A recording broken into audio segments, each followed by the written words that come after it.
screen and cover the topics I left in the last class in the class lecture 2 slide.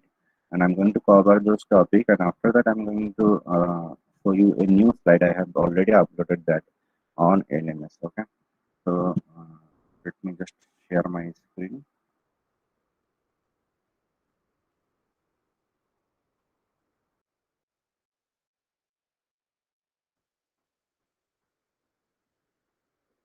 So this was the second lecture we have seen in the last class.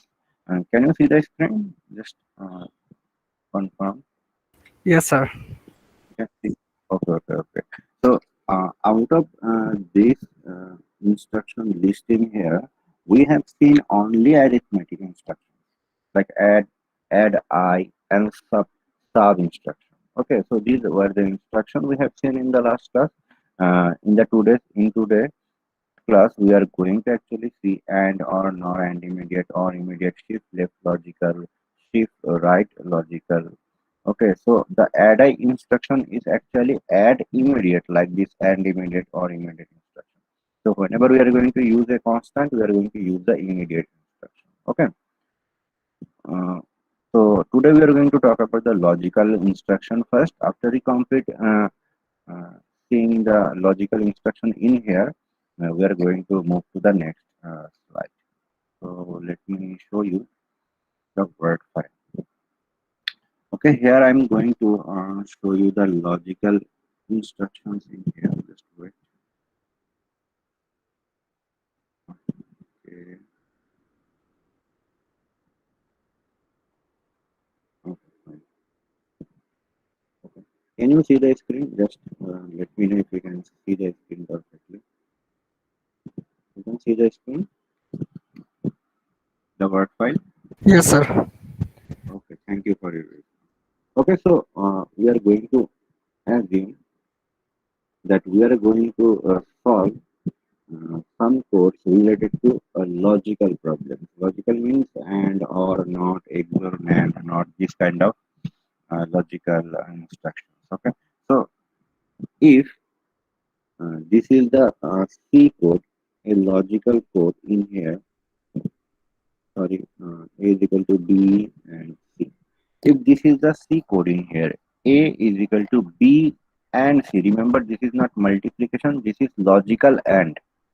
Okay, this is A is equal to B and C. Assuming that A is in dollar S0, B is in dollar S1, C is in dollar S2, our instruction should be and, as we are actually operating and operation in here, and then dollar S0, dollar S1, dollar S. Is it clear? Please respond. Yes, sir. Okay, fine. So now I'm going to move to the next instruction. So for this AND operation, this is AND OR. If this is OR, remember this is not arithmetic addition, this is logical OR operation. So if this is OR operation, what should be our instruction name? Or OR, okay, fine. OR. And if this is the instruction in here, B and 1, what should be the instruction in here? and Okay, you can see it I should be AND, but this is 1 in here. So in I place hope and of I. this, so. so Sir, and yes, I it should be 1 and it should be AND I. Very good, very good, very good. So for OR in here, it should be ORI, right? ORI, Yes, sir. ORI. Okay, so we get it perfectly. So these were the instruction in here and immediate or immediate, and this is NOR instruction. And what is NOR? It is actually not of OR, right? Not of OR. NOR is Yes, sir. actually not of OR. So if that is the instruction in here, B or C whole mm, not, then it should be NOR instruction, right?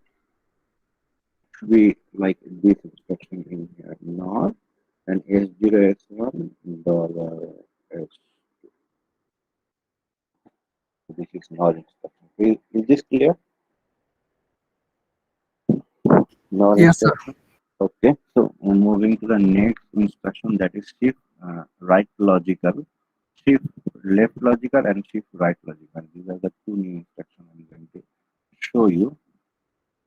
These are the two instructions. Shift left logical SRL, shift right logical SRL.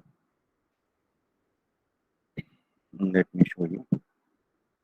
So this is a C code where we are going to store the value of B shift right two times.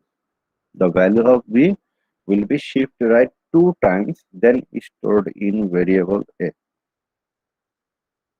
Okay, so we are going to shift right two times the value of variable B, then we are going to store the value in variable A. So instruction name should be shift right logical, as this is shift right and this one is shift left. Remember, this sign is shift left and this sign is shift right. Normally when we shift right in binary, we are going to actually add a 0 at the right. We are going to see everything related to that. But normally the decimal value is divided by 2 after the right shift. And after the left shift, the value is multiplied by 2. Okay, so we are going to see the first instruction in here. That is, we are going to shift right B two times, assuming A is in $S0, B is in $S1. So we are going to shift right $S1 two times, then store the result on $S0, which is for A variable. So is it clear? Please respond. Yes, sir. Okay, so this is a C code. What it says, it is going to shift right B two times and store the value in A.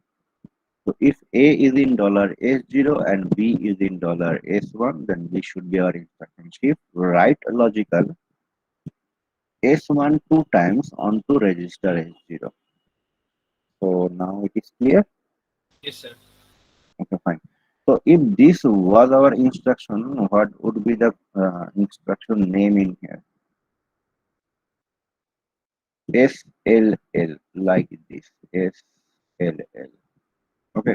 So let me show you. This there is a different instruction in here. So A is equal to B left shift 3.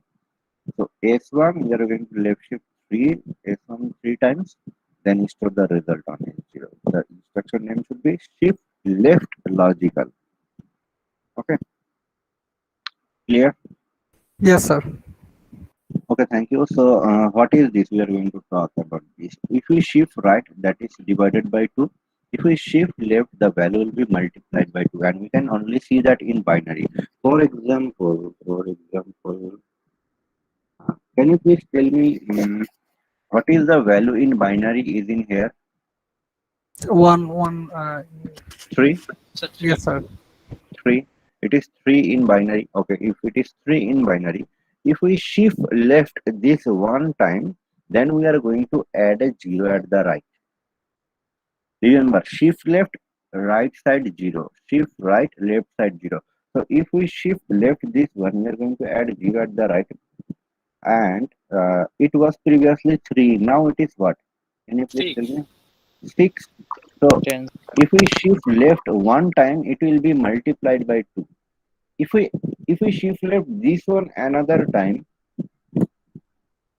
what is the value in binary in here? Can you please tell 12. me? So previously it was 6, now it is multiplied by 2 again. So if we shift left, it is multiplied by 2. If we shift right, then it is divided by 2. So this is shift left, shift right instructions in here. Now I am going to the next slide. Is there any question? No, sir. No question. So here was the assignment in here. We know why there is no Saba instruction in MIPS, but we need to answer these two instructions. You have seen NOR in here, but there is no NOR I instruction in MIPS architecture. Okay, you have to find out why there is no NOR I instruction with an example. And also for NOT instruction, why there is no NOT. Can we not negate any number in MIPS? We surely do, but how? Using one or multiple instruction among these instructions. Okay, so you have to find out the answer of this instruction. I'm going to open a submission panel before the midterm week. You may find your answer soon. Whenever I'm going to open the submission panel, I will give 1 week's time and you are going to submit the solution there. Okay, this is the before midterm home assignment. Remember, this is the before midterm home assignment. Okay, so I'm just going to stop this slide and this word file as well. So I'm going to move to the next slide, that is related to the performance of the computer. Okay, so you have to put more focus on here because I'm going to ask you a lot of question in here. First thing is that we are going to talk about the performance of the computer. Okay, before we talk about the performance of the computer, let me show you an example which is showing the performance of the airplane. Okay, so they have given us four pictures to measure which plane or airplane is actually better than the other. Okay, so if we want to judge among few planes or airplanes available, which one is better, we have to have some criteria on which basis we can judge whether this one is better than the other or not. Okay, so we have to have some criteria, and these are the four criteria given in here: passenger capacity, cruising range in miles, cruising speed mile per hour, passenger into mile per hour. Now, if we look at this criteria for passenger capacity, Boeing 747 is better than the rest. And for this criteria, cruising range in miles, Douglas DC-850 is the best in here. Okay, and for cruising speed in mile per hour, another airplane is better than the rest. BSC, SUD, Concorde, and for the passenger into mile per hour, Boeing 747 is again better than the rest. So if there are some different criteria, and if we are getting different airplanes as the better than the rest, then we actually cannot say which one is actually the best. Okay, which criteria has the more significance to judge the airplanes? We do not know, because to me the passenger capacity to judge a airplane is better than the rest or not. This criteria has less significance than the others, right? Yes, sir. Because size actually cannot be responsible to compare two or three airplanes which one is better, because for bigger size you will have the bigger number of passenger capacity in your plane. So this cannot be the perfect criteria in here. So even if we want to compare which airplane is better, even if we had many criteria in here, we just cannot decide which airplane is better. Why is that? Because we do not have any proper significant criteria over which we can judge. But for computer, there are some criteria with that we can perfectly judge whether my computer is better than yours or not. Okay, so for computer, there are some perfect criteria on which basis we can judge whether my computer is better than the rest or not. Okay. So before I go to that slide, can you guys please tell me, or can you guys just guess what can be the criteria to judge if my computer is better than the rest or not, or what should be the criteria to compare two or more computers to find out which one is better? Response time, Response time. Okay, very good. Next, anyone else? Any suggestion? So RAM, RAM. please. Okay, good. power And consumption, একটা কাজ করতে কতটুকু সময় নেয়, মানে সময়টা okay, যত কম okay, হবে। okay. power consumption, Power consumption. Okay. Time and memory, sir. Time, memory. Memory means you are talking about hard RAMs. disks, RAMs. RAMs, sir. Okay, RAMs. okay, RAMs. Okay. cooling That is capacity, cooling capacity. Okay. So processor not an criteria to you. So that should be the yes, sir. first criteria. Okay, that has to be an criteria. Okay, good. So to you, these are the criteria. So RAM, processor, response time, uh, total time for a work, and power. What why are you talking about powers? I don't know. Which one consumes less power, I guess. Okay. Yes, sir. Okay, so many criteria like this, you have given me many criteria. For example, I am going to take one of your criteria, that is RAM in here. Okay. For example, your computer has 8 gigabytes of RAM. My computer has 16 gigabytes of RAM. Is there a chance that your computer may perform better running some application than my computer? Yes, sir. So can RAM be a criteria alone to judge whether my computer is better than the rest or not? Can RAM be a criteria alone? No, sir. Okay. No. So can processor be a criteria? If I Yes, sir. have if I have a good processor with a very low size of RAM and storage as well, will it work faster than those who have a very bigger RAM size with solid state drive hard disk? Yes, Will sir. my computer work faster? No. So processor cannot be only a criteria alone. So processor cannot be a criteria alone as well. So RAM cannot be a criteria. Processor cannot be a criteria. Can brand names can be a criteria? No, sir. No as well. Okay, fine. Brand names cannot be a criteria. Can our monitor or mouse or keyboard, can this be a criteria? If I have a good brand mouse or a good price mouse, will it have any effect on my computer performance? No, sir. No, obviously no.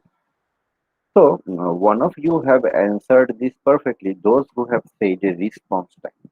Okay. So actually, the hardware the hardware cannot be a criteria to judge which computer is better. So the hardware cannot be the criteria to judge which computer is better. But these two topics can be perfectly responsible for comparing two or more computers to find out which one is better. These are the two topics: response time and throughput. These are the two topics: response time and throughput. Now, what is response time in here?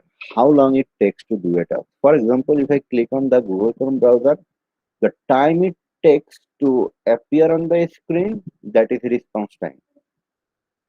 Okay, so this is the response time. How long it takes to do a task. And what is throughput? That is total work done per unit. Total work done per unit per second or per minute, whatever you say. So normally we calculate the total work done per unit for a computer in per second method. And what is that? Let me show you. Okay, let me go to the mm, my computer properties. What is the properties? Okay, properties. So this is the properties in here. Can you please take a look at in here 1.6 to 1.80 gigahertz for my laptop. For computers, it is always higher than this because this is fixed for computers, and for laptops it is changing with the battery usage. Okay, so this is the performance of my computer, or you can say work done per unit. So for 1 second, in a second, my laptop can perform this amount of clock cycles. This amount of clock cycles. So this is the clock rate as well.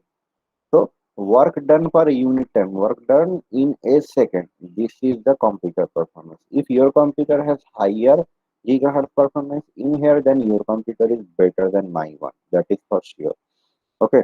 So this is the thing in here. Throughput is actually total work done per unit time.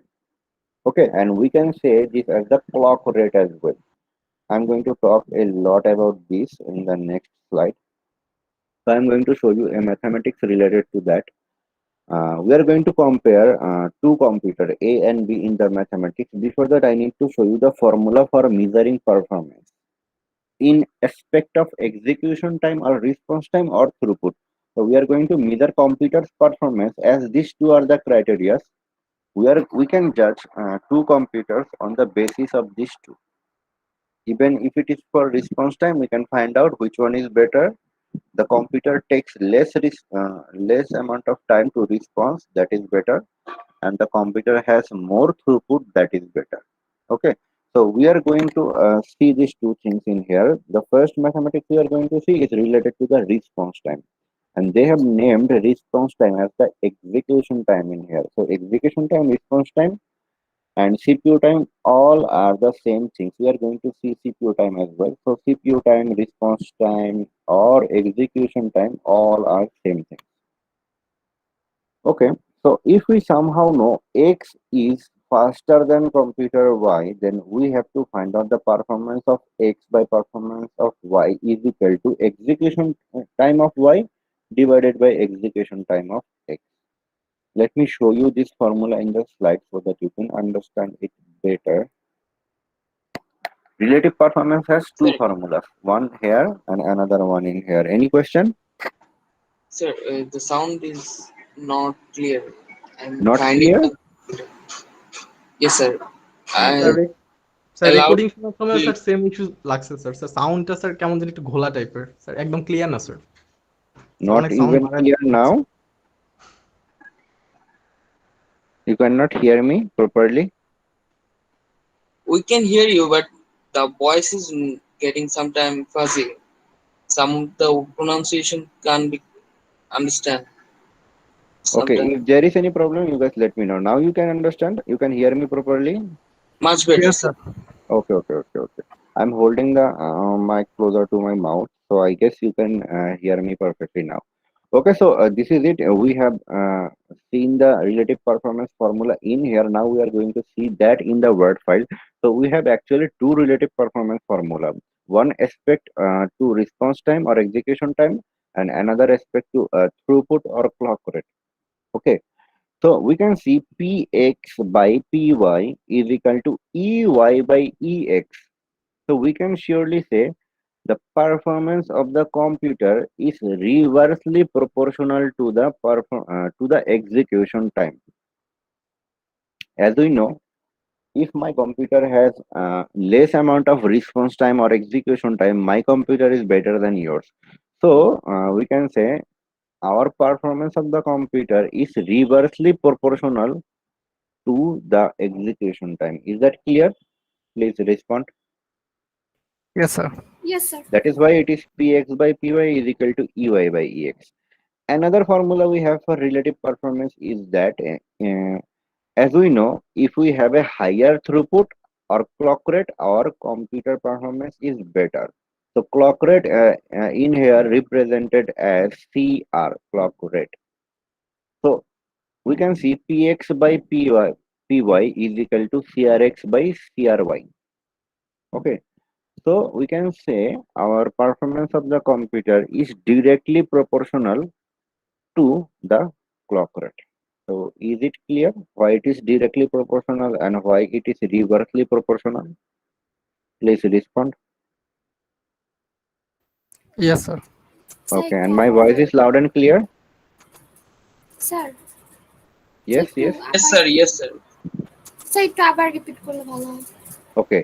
So this is the formula we are getting in the relative performance. Our performance of the computer is reversely proportional to the response time or execution time and directly proportional to the throughput or clock rate. Is it clear to all of you? Please respond. Yes sir Okay, thank Yes, you. sir. So now we are going to see a mathematics in here. This is based on the response time or execution time. So they are saying we are running a same program or same application on two different computers, computer A and computer B. And out of these two computers, computer A run the same application in 15 seconds time and computer B runs the same application in 10 seconds time. So can you please tell me, looking at the values, which computer is better? Sir, B. Sir, Computer B is better.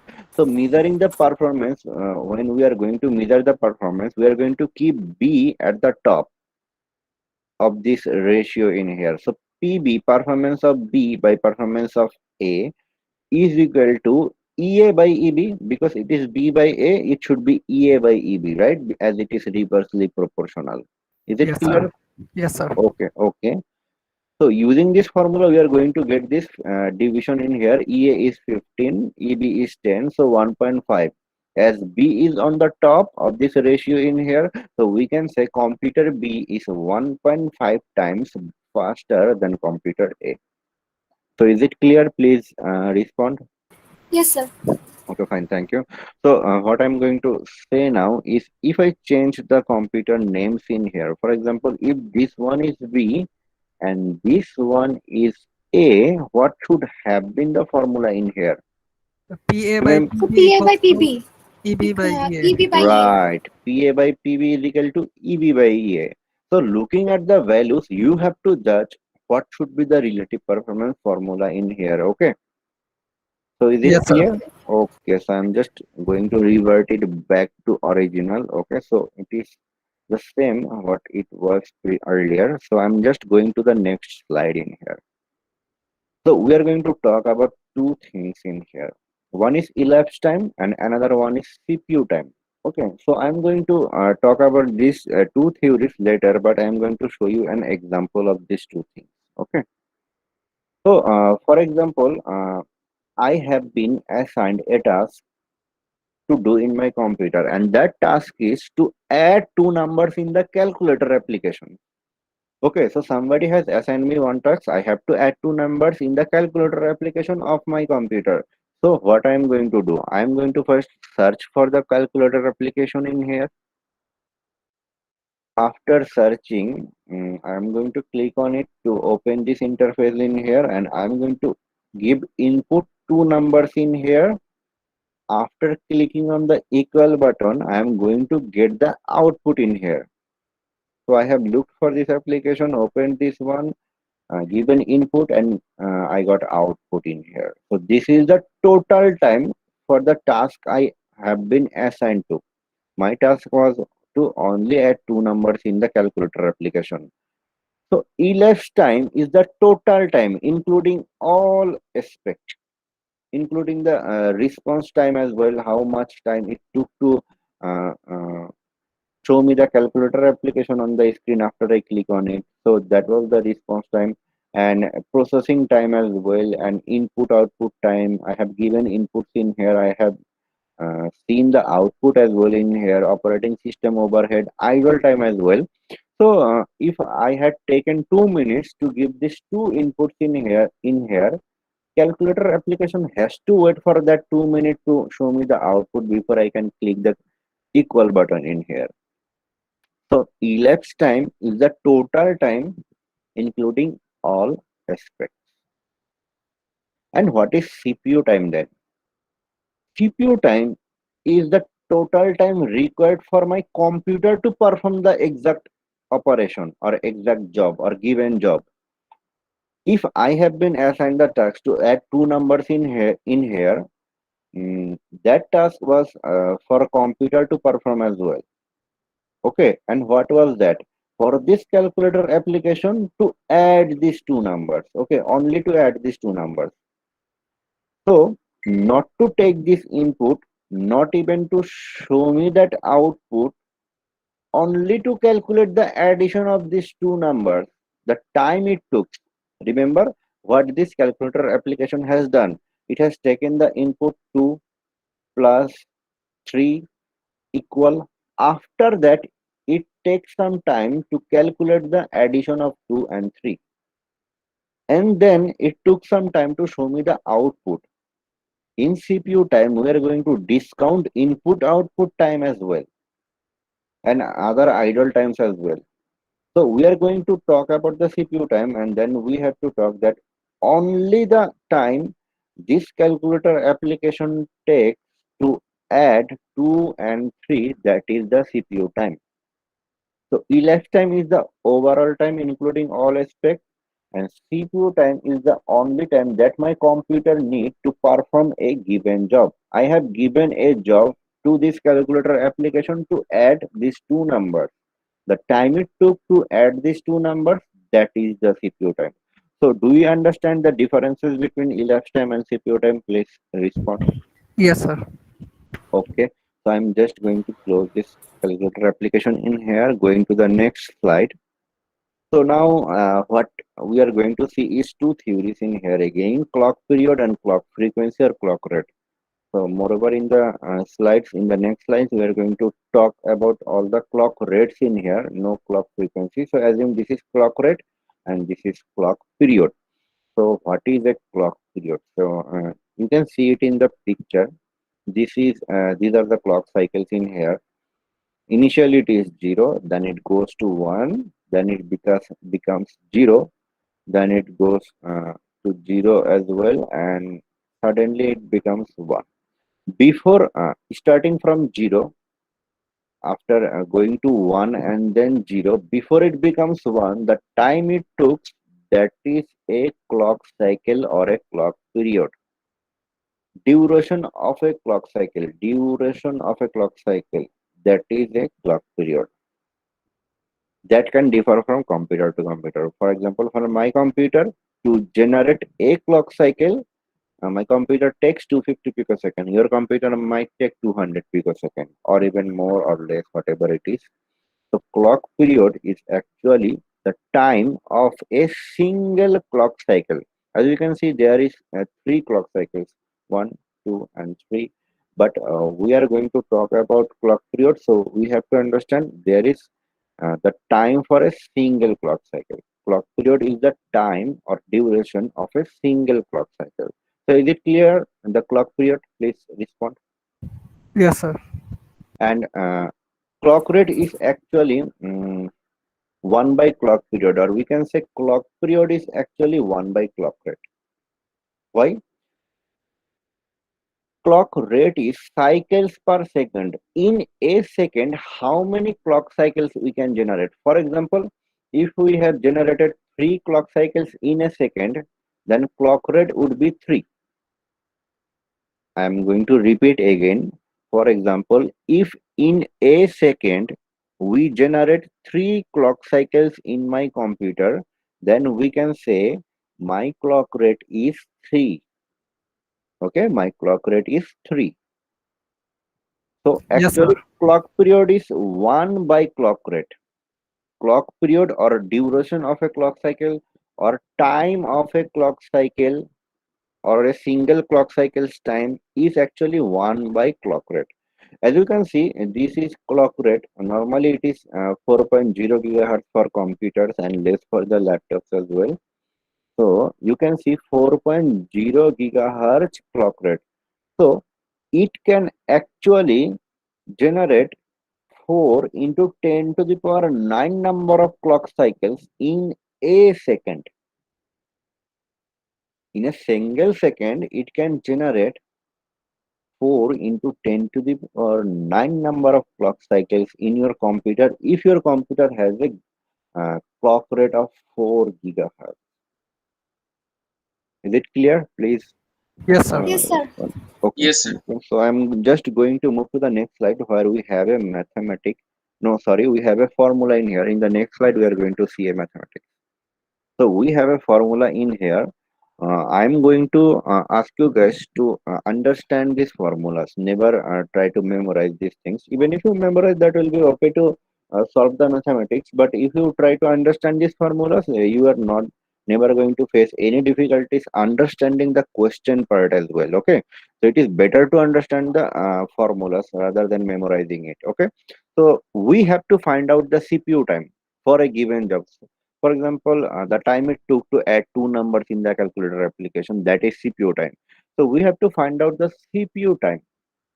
Okay, this is the formula in here. I'm not going to say anything about in here. I'm going to explain everything in the Word file. Okay, so we know the time it took to add the two numbers in the calculator application before showing me the output, that was the CPU time, right? Please respond. Yes, sir. Yes, sir. So I assume this is the C code behind it to add two numbers. Variable A has 2, variable B has 3. Sum is equal to A plus B. Remember, I'm not going to show any printf line because I have said CPU time discount input and output time. Let me show you again. Our CPU time discounts input and output both the times.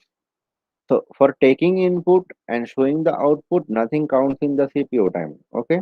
So I'm just going to talk about these two things in here. Declaration of the two variables with the numbers 2 and 3 and addition of these two numbers. This is the C code needed to add two numbers, right, in the calculator application. Please respond. If that Yes, sir. Yes, application sir. is being written on the C program, there has to be these two lines, A is equal to 2, B is equal to 3, to add these two numbers in another variable. Okay, so these are the two lines. Now if I try to convert these two lines to MIPS codes, okay, this will be the MIPS codes in here. Okay, this will be the MIPS codes in here. Okay, add I $0 0 2, assigning 2 in variable A. Add I $S1, assuming B is in $S1, A is in $S0, and sum is in $S2. So add I $S1 0 3 to assign 3 onto B register, and then add S2 S0 S1. Is that clear to you? Yes, sir. Yes, sir. Okay, so if this is clear to you, this is the MIPS conversion of these C codes to add two numbers in the calculator application. Okay, so if we assume that is the job, we have a job to add two numbers in the calculator application. What will be the CPU time to add two numbers in the calculator application? The time it takes to add two numbers, and to know how much time it takes to add two numbers to find out the CPU time, we have to know the C code. This is the C code behind it. We have to know the converted MIPS code. This is the converted MIPS code in here. There is three instruction in here, right? Number of instruction is 3. So there is three instruction. We have three instruction in here. If we somehow know the time required to execute these three instruction, then we are going to know the CPU time, right? Yes, sir. Yes, sir. Is it clear? So for example, we are assuming 5 instruction, because in the example I have given more instructions so that you can understand it in a better manner. So I am assuming for this one job, we have to know the CPU time. That could be any job. And to know the CPU time, we have to know the C code behind it, assuming the program is written on C language. And if we know the C code, we have to convert it to MIPS code. For example, MIPS code has 5 instructions in it. If we somehow know the time required to execute these 5 instructions, then we are going to get to know the time of CPU time, right? Please respond. Yes, sir. Yes, sir. Okay. So assume these are the 5 instructions in there. Uh, Normally it is add, but I have given some different instruction in here so that you can understand this perfectly. So you haven't seen this instruction in here, BEQ, branch on equal, but you are going to see that in the later classes. So do not worry about that. This is another instruction as well. So we are going to talk about this add, sub, BQ, add, sub. These were the 5 instructions needed to complete this job. So if we somehow get to know the time required to complete this 5 instruction, we are going to know what is the CPU time is. Now I am going to tell you our computer has some clock rates in here, right? Clock period, duration of a clock cycle, and this instruction take some number of clock cycles to get itself executed. For example, add instruction can take 2 cycles to get executed. So here we can see all of these instructions add, sub, bq, add, sub takes 2 cycles each to get executed. Okay, two cycles or two clock cycles each to get executed. Now we can say cycles per instruction or CPI in here is 2. Cycles per instruction is actually 2. Every instruction is taking 2 cycles each. Now if we know we have 5 instruction in here and every instruction is taking 2 cycles, can you please compute the number of clock cycles this 5 instruction is going So to take? 10 cycles 10. How 5 into 2? Sir, multiplied by 5 5. into 5 into 2, 10 clock cycles. And if somehow we know the number of clock cycles is 10, can I say if I somehow know the duration of a single clock cycle or a single clock cycle's time, and if I multiply that with this 10, I'm going to get the CPU time. Yes, sir. yes, sir. Again, we had one job. We need to know the CPU time. We know the C code behind it. We converted it to MIPS. We get 5 instructions. If we somehow know how much time this 5 instruction is going to take, we are going to know the CPU time. And we have seen this each of these instruction takes number of clock cycles to get executed. And in this example, we have seen every instruction takes 2 cycles each to get executed. So cycle per instruction CPI is equal to 2 in here.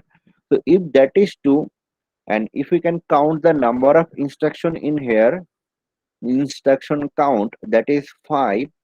If we can multiply that with the CPI in here 2, so we are going to get the number of clock cycles required to execute this total 5 instruction. Now if we somehow know the one clock cycle's time, like it is 250 picosecond in here, if we somehow know one clock cycle's time and then we multiply that one clock cycle's time with this 10, we are going to get the total CPU time, right? Please respond. Yes, sir. Yes, sir. Okay, so let me show you the formula in here. CPU time is equal to number of clock cycles into one clock cycle's time. So is it now much more understandable than it was previously written in here? So I guess we need not to memorize anything after all this explanation, right? CPU time is always number of clock cycles into clock cycle time. So is it clear? Please respond. Yes, sir. And this is one clock cycle's time, duration of a single clock cycle, and duration of a single clock cycle is actually clock period, which is actually 1 by clock rate, right? That is why we can see this formula. CPU time is equal to CPU clock cycles by clock rate, because single clock cycles time is equal to 1 by clock rate. So is it clear? Please respond. Yes, sir. Okay. So I'm just going to show you a mathematics in the next slide where we are going to use these formulas. Okay. This is the mathematics in here. We have a computer A and the information related to it. We have to find the informations for computer B, those missing informations using those same formulas. Okay. So this is the computer A information. We have a computer A with 2 gigahertz clock. So this is clock rate, right? Gigahertz clock is clock Yes, rate. sir. So for computer A, this information is given, clock rate of A. And for computer A, another information is given, that is 10 seconds is the CPU time. We're going to run an application in the computer A, and that takes 10 seconds to get executed. So 10 seconds is the CPU time. So CPU time is 10 seconds, clock rate is 2 gigahertz. Can we find the CPU clock cycles for computer A Yes, sir. using the formula? So they have found it here. CPU clock cycles for computer A is equal to CPU time of A into clock rate. CPU time of A into clock rate, right? So this is from the formula 20 into 10 to the power 9. This is the value we are getting in here. Okay.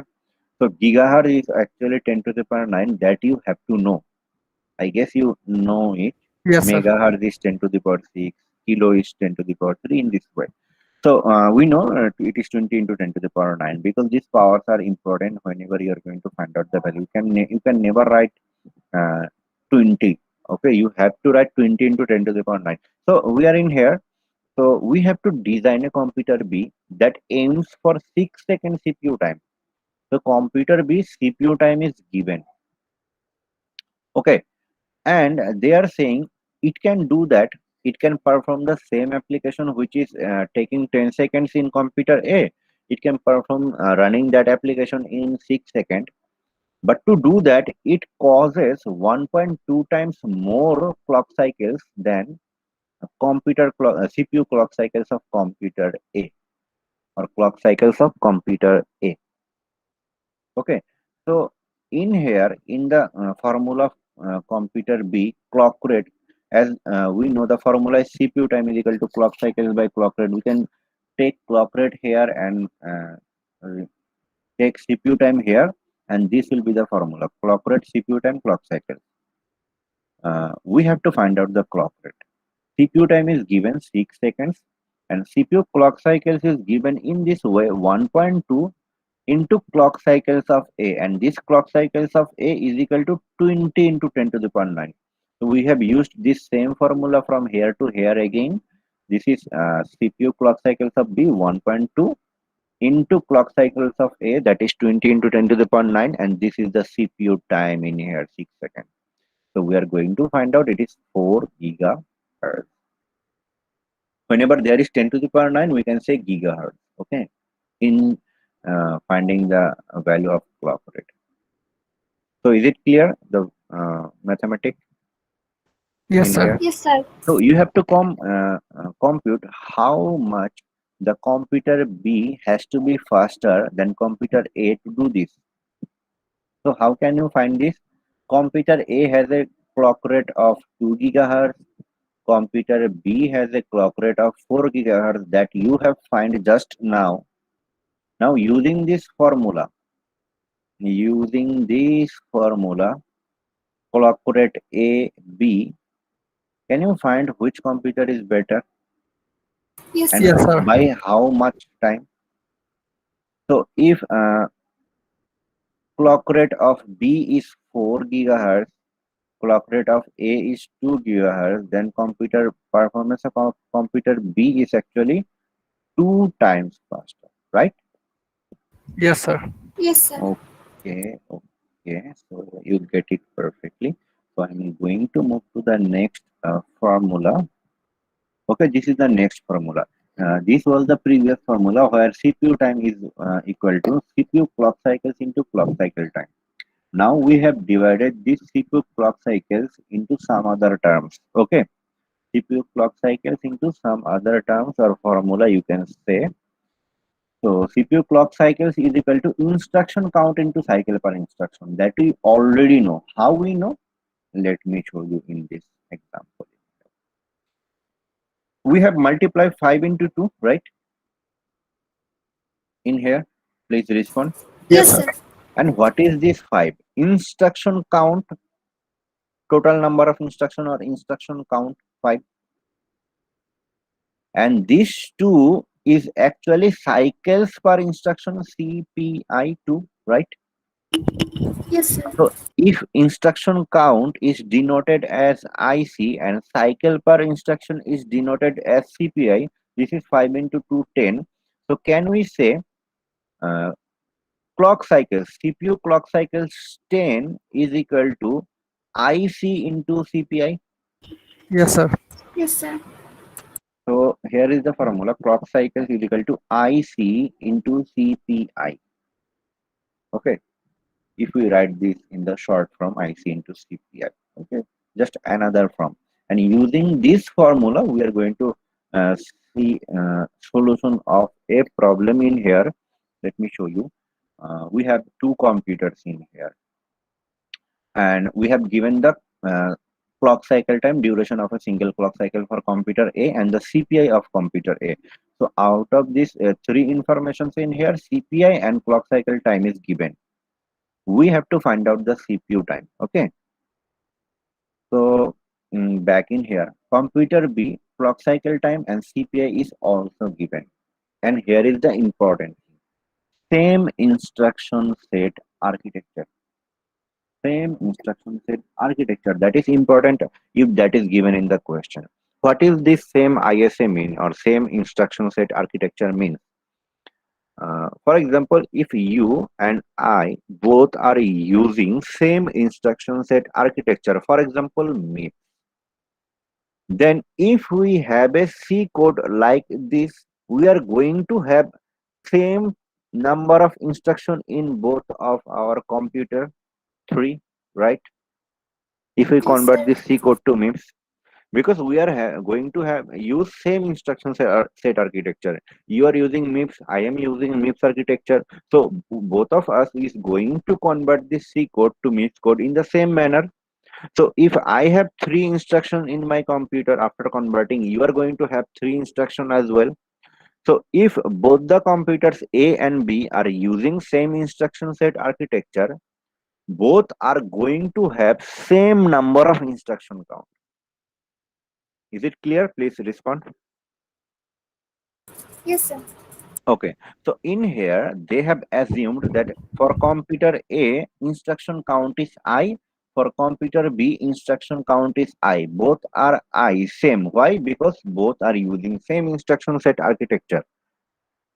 So now we are going to see if we use the formula CPU time is equal to IC into CPI into clock cycle time.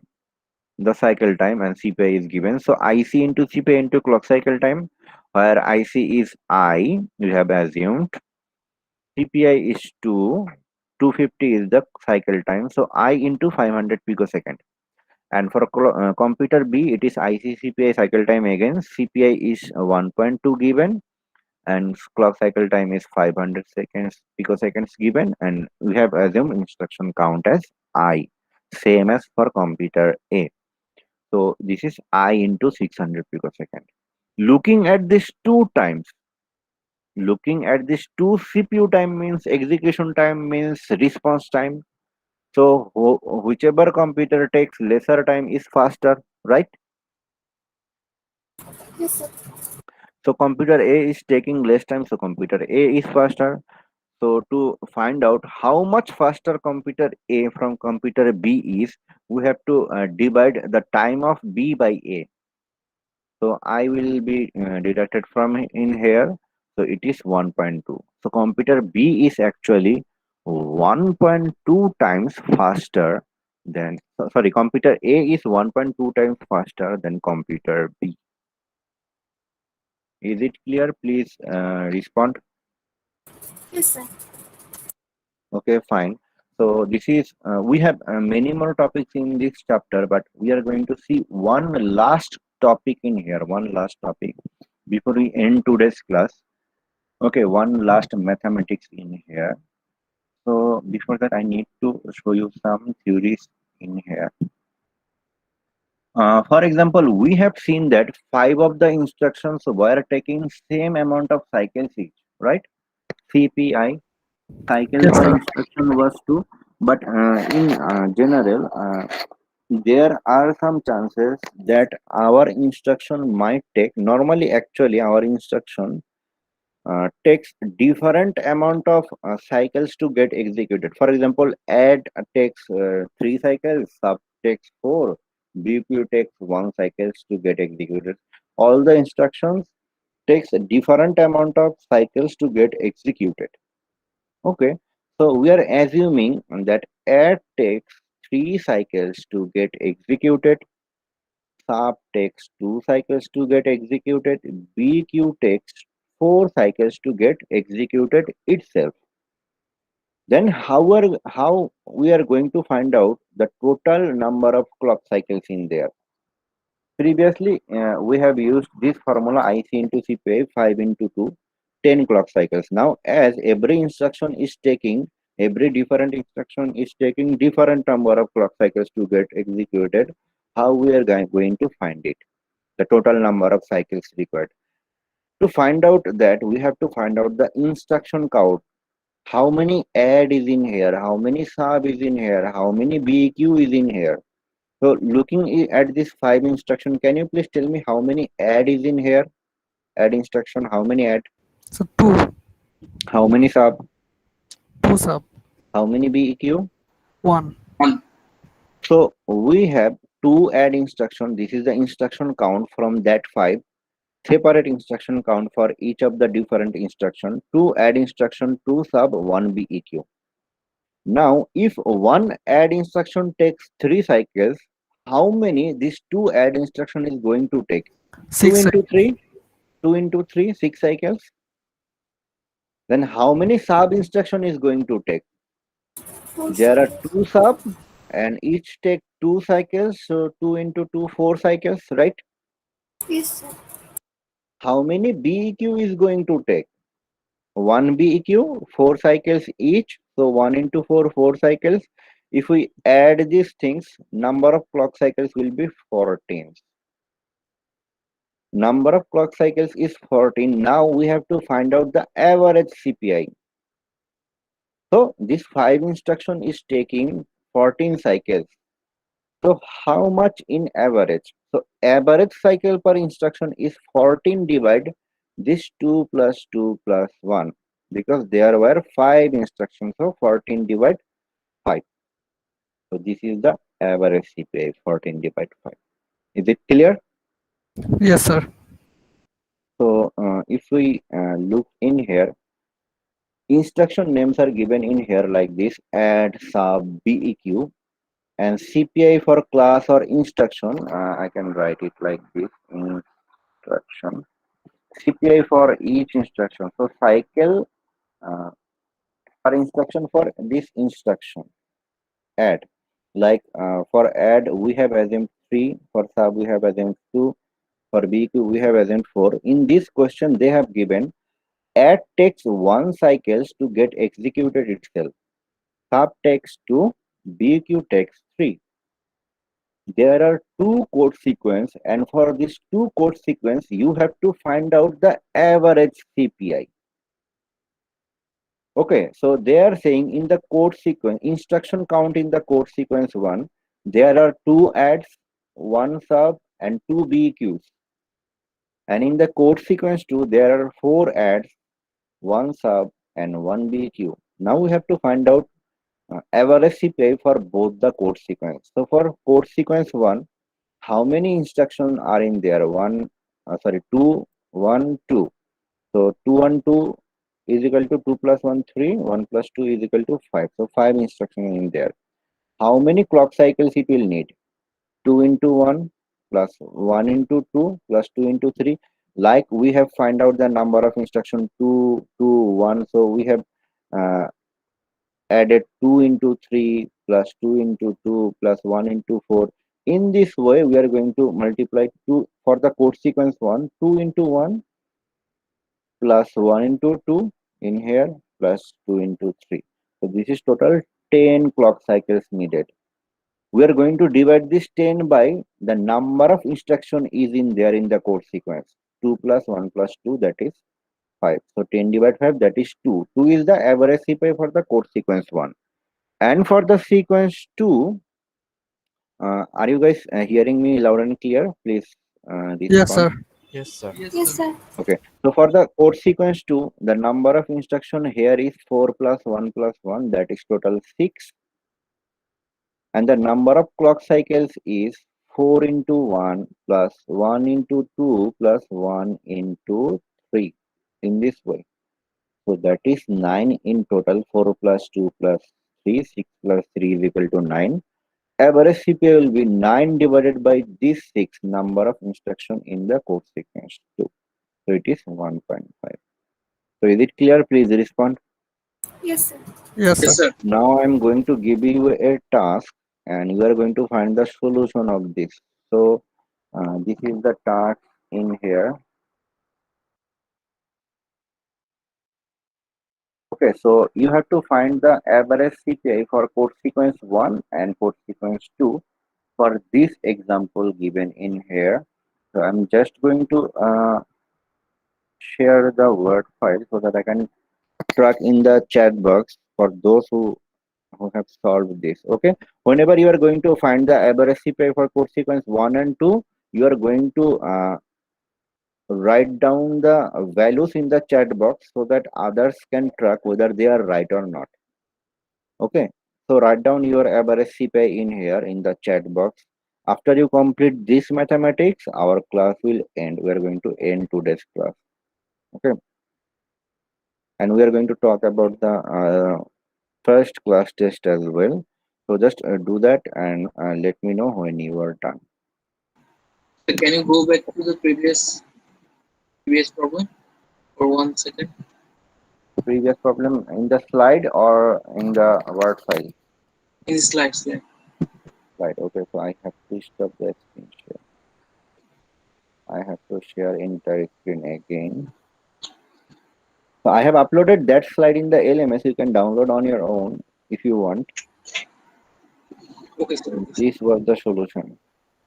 Okay. So I'm just going to share the problem with you guys. You guys please download the lecture if you want from the LMS. Okay. I'm just sharing the Word file so that others can find the solution. And please do let me know your answer in the chat box. Okay. The average CPI for both the code sequence. Now I'm going to take the attendance in the meantime. Give your attendance in the meantime. Okay. Tasnim Kobir Oishi. Tasnim Kobir Oishi. Absent. Aisha Mehjabin. Present, sir. Okay. Present. Faria Jabun Disha. Yes, sir. Ahmed Ammar. Present, sir. Aisha Siddika. Aisha Siddika. What? Oishi. Okay. Oishi present. Okay. Okay.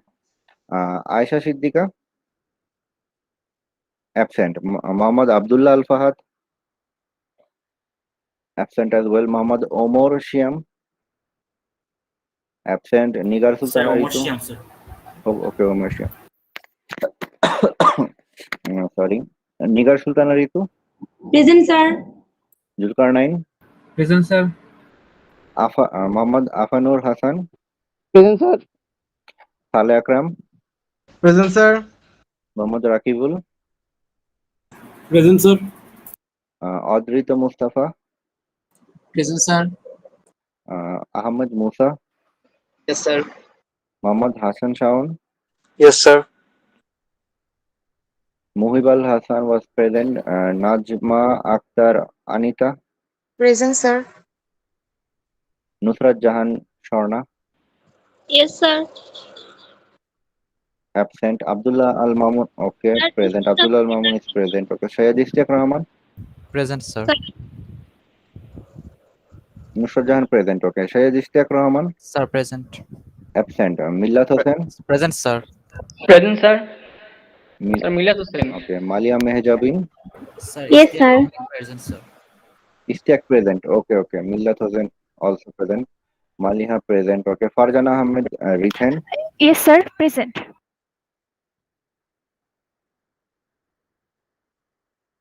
Okay. Thank you. Muhammad Rishad Islam. Yes, sir. Samia Ahmed Mim. Yes, sir. Jahidul Islam Badhan. Sir, Asa, sir. Taparan Rifat. Yes, sir. Tariqul Islam Shahan. Tariqul Islam Shahan is absent. Tahlil Ajim. Present, sir. Yamin Ahmed. Yes, sir. Maria Mehjabin. Yes, sir. Gaddafi. Yes, sir. Rashidul Islam. Rashidul Islam absent. Atik Shahriar absent. Muhammad Shakil Ahmed. Present, sir. Muhammad Tanvir. Present, sir. Labonno. Yes, sir. Tariqul Jaman. Present, sir. Ariful Islam. Yes, sir. Sanjana Yasmin. Present, sir. Farhan Shahriar. Yes, sir. Siam Hossain. Present, sir. SM Naim. same name is absent. Okay, I'm taking the name of the absentee. Please do respond if you are in. Aisha Siddiqa absent. Mohammad Abdullah Al Fahad absent. Then sir Ayesha Siddika ছিল ফার্স্টের দিকে। okay, so I'm just updating her attendance as present. So again, Abdullah Al Fahad is absent. Then Tariqul Islam Shohani is absent. Rashidul Islam Ujjal is absent. Atik Shahriar is absent. And SM Naim is absent. Any update required? Okay, I'm saving the attendance now. So some of you have the solution Muhibal Hassan 1.33, 1.66. Good to go. I think it should be 1.67 Muhibal Hassan.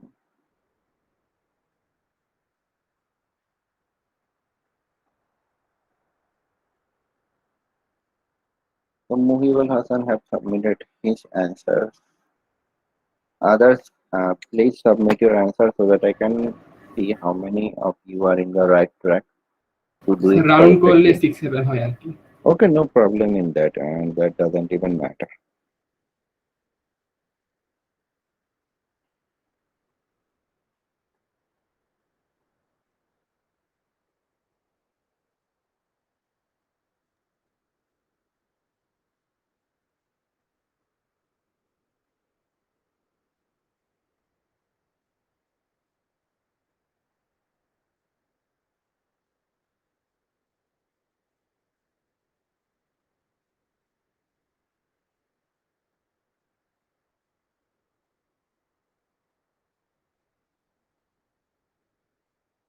One point three three, 1.67. Very good. Faria Jabun Disha and Ariful Islam is also correct. Ahmed Ammar sequence to average CPI value not given. Okay, although 10 by 6 is good. Okay, I'm just going to stop the recording. No need for further recording as I'm not going to show any extra topic.